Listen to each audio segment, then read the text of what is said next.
Thank you all for coming.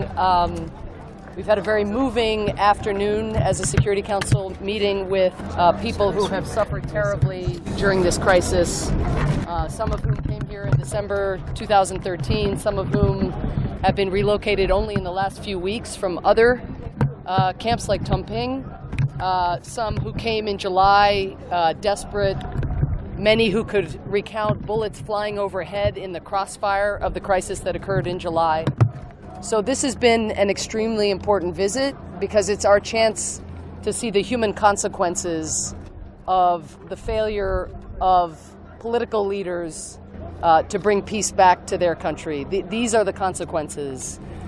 We met with women who described a huge surge in sexual violence against women who leave the camp in order to try to get firewood, in order to be able to cook the food for their families, for their children. As a mother, I can't imagine that choice, a choice in whether I cook for my kids or whether I risk sexual violence outside the camp. I know I would go and take that risk for my children. I think any mother would. We heard desperate appeals for the Regional Protection Force to be deployed quickly. This is a message that we have already conveyed, of course, to the government, but we will have the chance to do so again with President Kiir tomorrow. We heard appeals for the peace agreement to be fully implemented. People in these camps feel as if the political agreement that was agreed to remains the last best hope for them.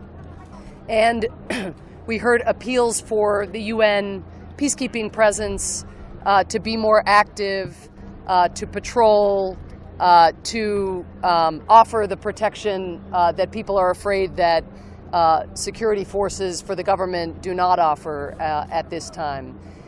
We also, I should say, heard a lot of gratitude to the international community for the food and the water and so forth, but it's very fragile. When the World Food Program warehouse was raided in July and destroyed and looted, it meant that rations here were cut dramatically, and people who had come to rely on food suddenly lost access to that food.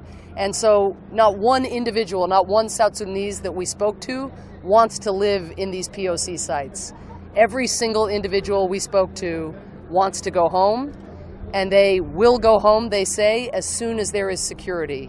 When we asked each and every one in very different circumstances, each from different parts of the country, why aren't you going home? Why are you here? The answer was not, I want the food or I want the water. It was, I'm terrified. Many of the men we spoke to spoke of living in the POC site as a kind of prison because they do not feel like they can go out on the streets when there are military checkpoints and be safe. And they've said that they want this prison sentence to end, and the only way it's going to end is if the UN force gets up to full strength, the Regional Protection Force deploys, and the peace agreement is implemented. Thank you. Radio Bekita.